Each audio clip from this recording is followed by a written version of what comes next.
Cham Talks, um podcast para ouvir ciência. Olá, sou a Beatriz Menino e estamos no Cham para conversar com a doutora Margarida Rendeiro sobre literatura escrita por mulheres ciganas portuguesas. Margarida Rendeiro é investigadora integrada do Cham, Centro de Humanidades da Universidade Nova de Lisboa e da Universidade dos Açores, e é especialista em estudos culturais e literários portugueses contemporâneos. Olá Margarida, bem-vinda. Começo pela seguinte questão. Qual o atual panorama da produção literária realizada por mulheres ciganas portuguesas? Olá, boa tarde, Beatriz.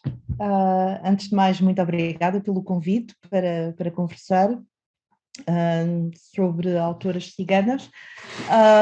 O atual panorama resume-se, e falamos em Portugal.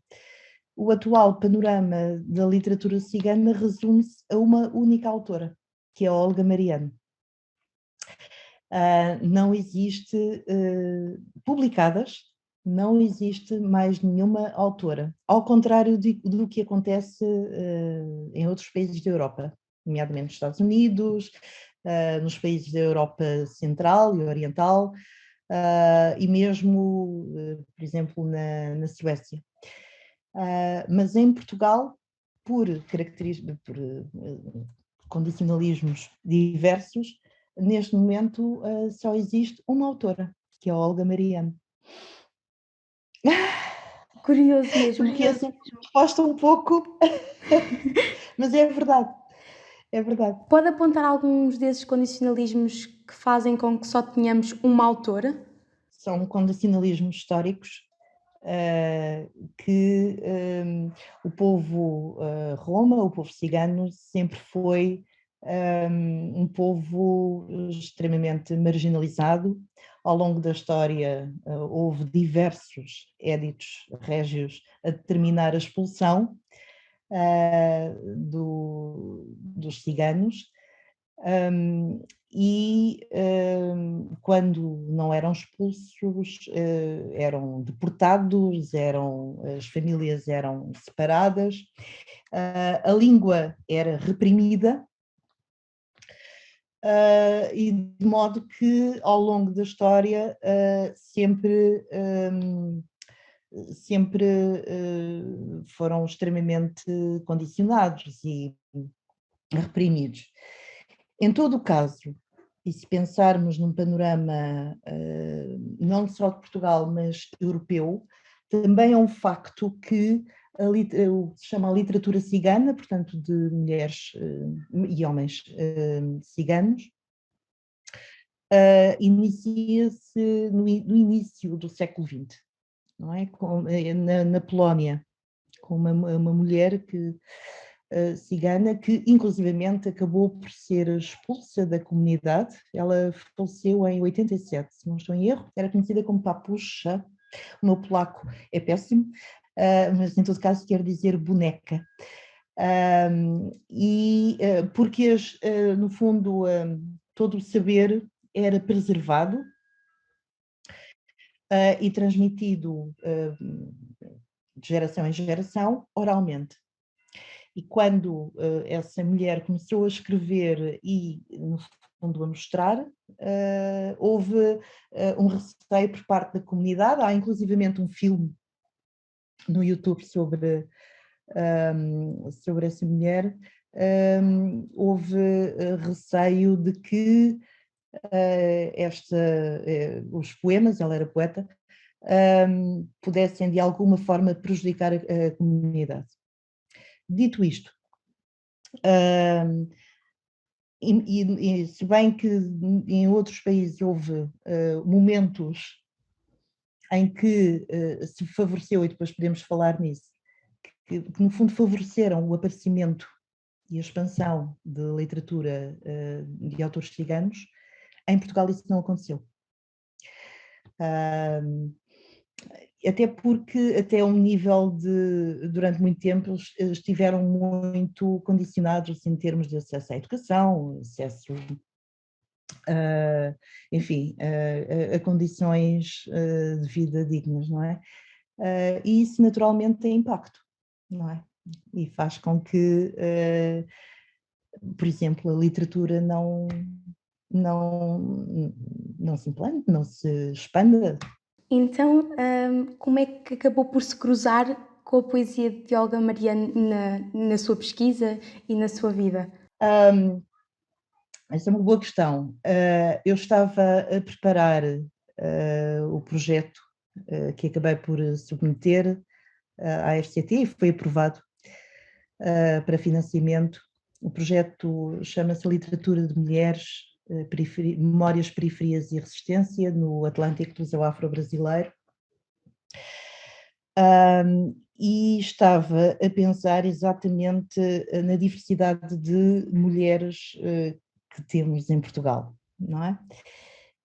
Não só na diversidade de mulheres autoras, mas de facto de mulheres. E a certa altura, como se tem falado e está-se a expandir e cada vez melhor, autoras, têm vindo a aparecer autoras, por exemplo, luso-africanas, portuguesas afrodescendentes. De repente dei comigo a pensar que uma minoria como os ciganos e o povo roma, eu nunca tinha ouvido falar de algum autor, nem estava sequer só a pensar em mulheres, mas algum autor cigano. E fui à procura. Fui à procura e contactei as Letras Nómadas, que é uma associação de ciganos, e indicaram-me, e a resposta foi muito rápida e muito pronta, a Olga Mariano. E a partir daí, depois o outro trabalho foi localizar os livros da Olga Mariano. Porque ela já tinha publicado 4 livros, e portanto o primeiro foi em 2000, e depois 2 anos depois outro, 2 anos depois outro, e o último, curiosamente, ou não, e que me deu bastante jeito, foi que o último, que se chama Pedaços de Mim, foi publicado em 2019. E é uma coletânea, no fundo, dos vários livros que tinham sido publicados, mais uns originais. E porque é que, no fundo, me deu, pronto, para além do facto de ser uma coletânea, é que, de facto, aceder aos livros dela é muito difícil. Eu consegui localizar o primeiro na Biblioteca Municipal de Setúbal, mas os outros não. E, portanto, as edições foram pequenas e, pronto, a promoção, obviamente, não houve, ou se houve, foi muito local, não é?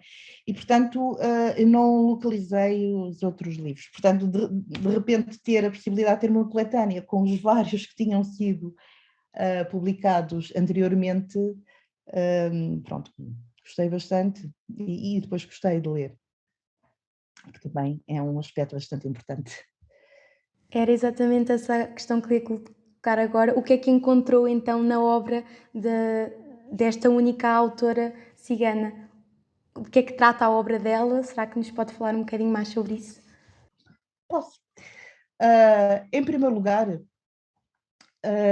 nós normalmente,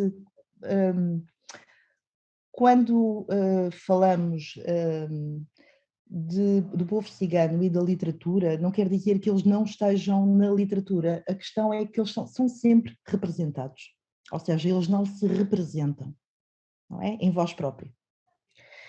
E, portanto, há vários autores em poesia, em narrativa, que se têm referido ao povo cigano, mas é sempre muito à volta de estereótipos, não é?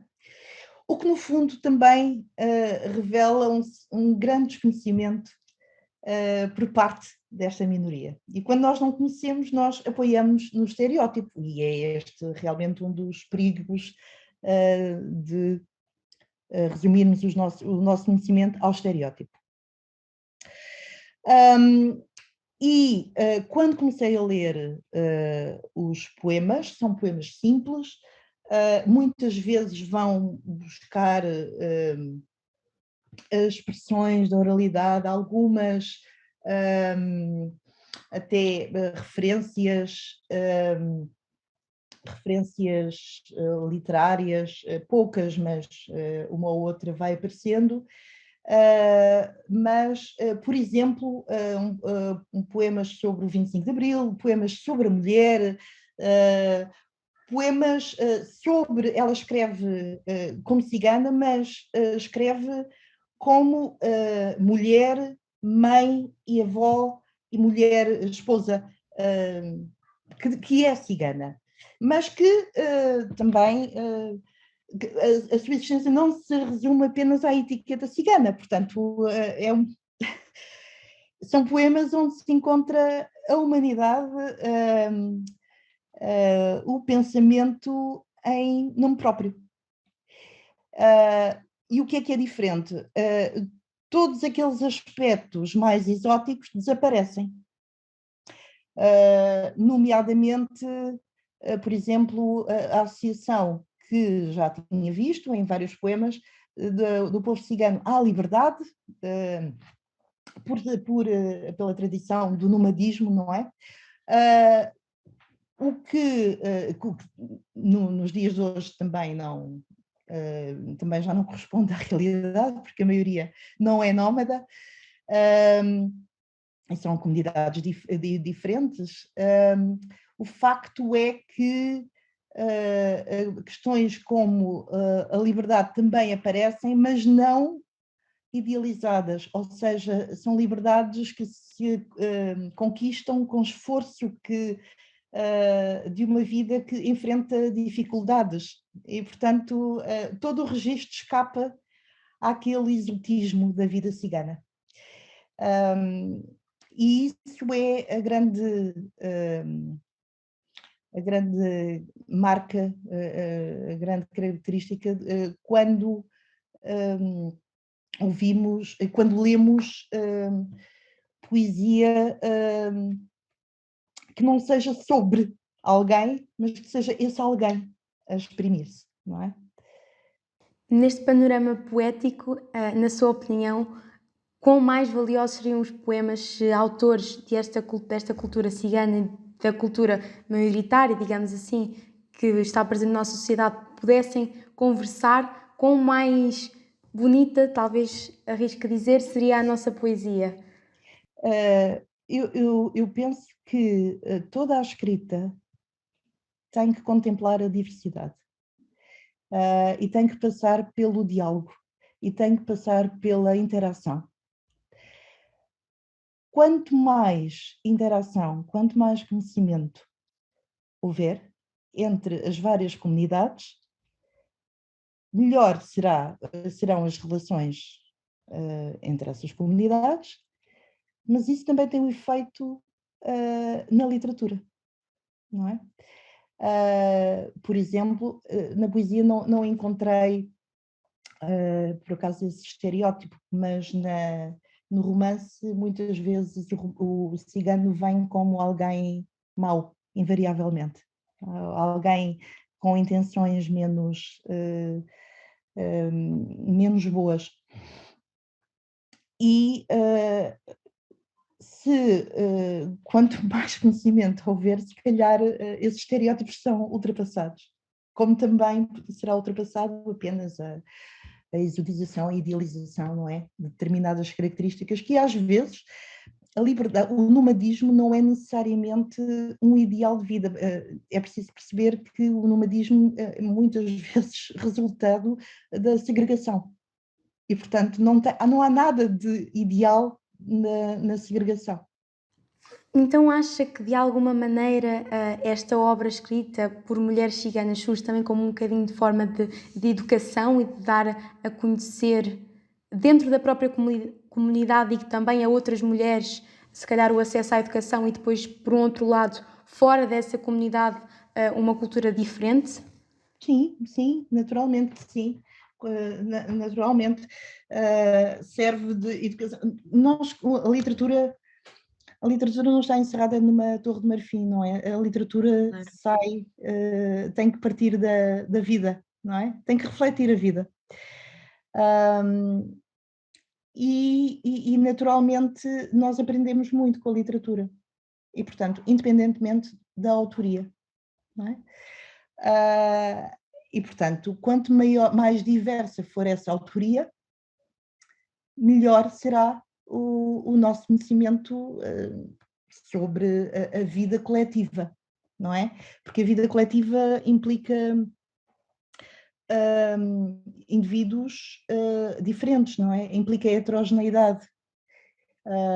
E eu penso que a literatura tem esse dever de reparação a qualquer pensamento que se imponha como homogéneo. Dentro da comunidade cigana, como costumamos designar, como é que esta poesia e esta participação feminina tem sido recebida? Um, Bem, o caso que eu conheço melhor é o da Olga Mariano, é a única, Claro. mas isto para dizer que os casos fora de Portugal eu não conheço tão bem, conheço alguns nomes, mas não poderia responder. Relativamente à Olga Mariano, eu sinto que há um orgulho, não é? Um orgulho que não se resume só ao facto de ter escrito. No meu ponto de vista, o facto de ter escrito e publicado, e aliás, a iniciativa de publicação dos poemas nem sequer foi dela, foi de uma amiga que resolveu juntar os vários poemas e pronto, e arranjar a publicação, fazer com que fossem publicados, mas só isso para mim já é extremamente importante. Mas o percurso da Olga Mariano não se esgota minimamente na escrita, não é? Um percurso cívico extremamente rico. Não nos esqueçamos, por exemplo, que ela foi a primeira mulher cigana a discursar no Parlamento em 2019. E, portanto, também terá sido a primeira mulher cigana a tirar a carta de condução, e, portanto, mas em termos de atividade cívica, de defender os direitos do povo cigano, em particular das mulheres, não é? Garantir, lutar pelo acesso do povo cigano Roma à educação, portanto, o acesso à educação, a questão das cotas, que têm sido fundamentais para melhorar as condições de vida e as perspectivas de vida. E não é à toa que de repente temos nos jornais a dizer os primeiros casos de licenciados ciganos em medicina, enfim, em várias, sociologia, serviço social, etc. Isso é um avanço. E que muito desse trabalho também passou por atividade cívica da Olga Mariano, não só da Olga Mariano, naturalmente, mas ela estando envolvida. E, portanto, há um enorme orgulho em toda esta atividade, e a literatura, no fundo, vem, não sendo a principal de toda, e ainda por cima coincide de ser a única, de facto, autora cigana a ter publicado, não é? Portanto, reforça. E eu acho extremamente importante pensarmos isto em termos de literatura portuguesa, porque reforça, lá está, a visibilidade desta diversidade, desta heterogeneidade que constitui a nossa comunidade. Então, o que é que poderíamos fazer para tornar mais visível esta poesia, neste caso da Olga Mariano, e possivelmente incentivar a que outras mulheres também escrevam e publiquem a sua escrita? Eu penso que, se calhar, o mais difícil é começar, e este início já está feito, não é? Eu própria já escrevi um artigo sobre, que vai ser publicado proximamente, sobre os poemas dela, e já fiz 2 comunicações, mas pronto, naturalmente isto é ao nível académico. A um nível mais lato, bem, por um lado, haver um encorajamento, de uma maneira geral, a que se escreva, não é? Que apareçam novos autores. Porque também reduzir a literatura cigana, lá está, falar em literatura cigana em Portugal é um pouco abusivo, porque só temos uma autora. Nós precisamos de mais, não é? E isso passa também por encorajar a publicação de mais autores, não é? Que mais autores se sintam encorajados a escrever e a publicar. Podem escrever e achar que nunca vão ser publicados, mas se houver iniciativas, vontade por parte de editoras, normalmente serão editoras mais pequenas e depois o caminho é longo e é difícil para todos os autores em geral, para uns mais, outros menos, como é óbvio, mas para quem está a começar é sempre mais difícil. Mas se houver esse encorajamento, não é? E esse encorajamento tem que passar pelo reconhecimento da diversidade, não é? Da diversidade da comunidade, e a literatura tem que perceber que a literatura portuguesa é diversa, não é? Não se resume a determinadas características. Os autores são diversos, as experiências são diversas, e isso tem que estar refletido na literatura. Obrigada. Fugindo um bocadinho de Portugal, porquê que há tão poucos poemas escritos mesmo na língua do povo Roma? Em primeiro lugar, eu não expliquei porque é que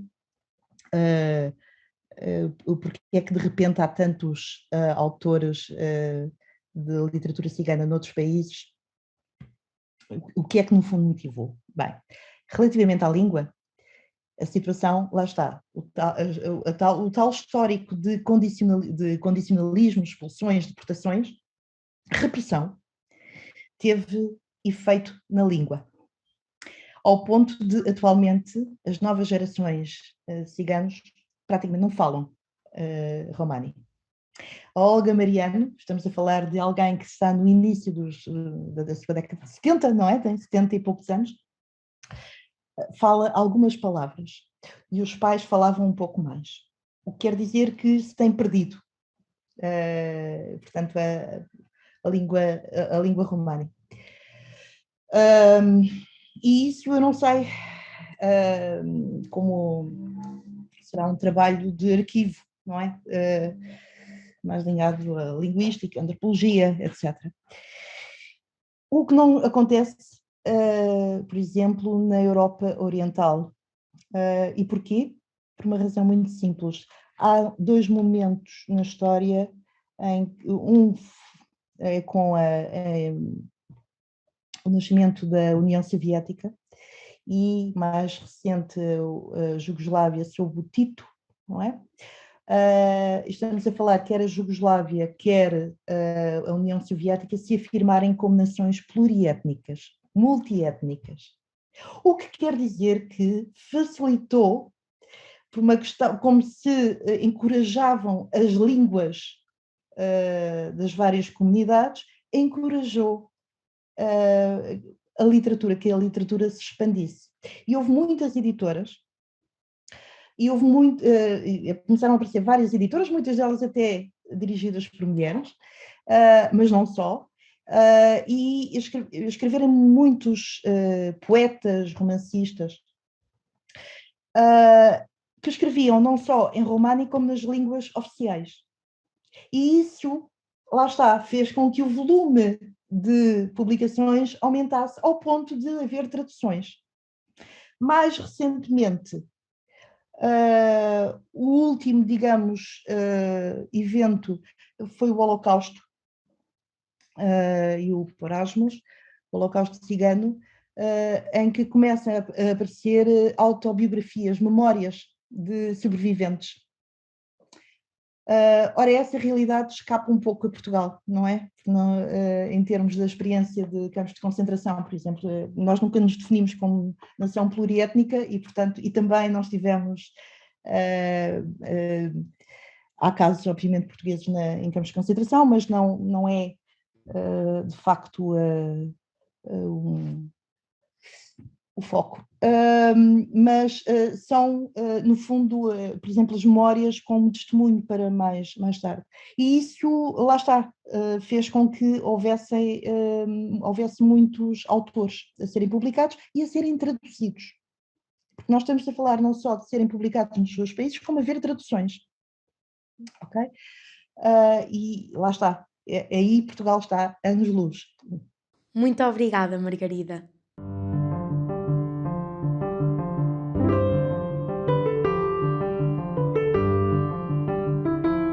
Obrigada também a quem está desse lado.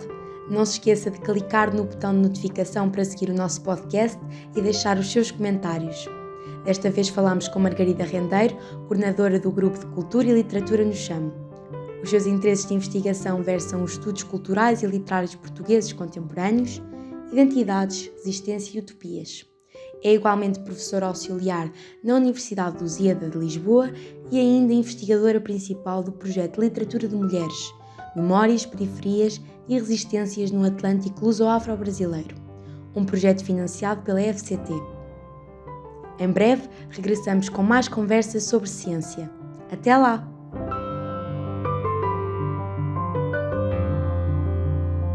CHAM Talks, um podcast para ouvir ciência.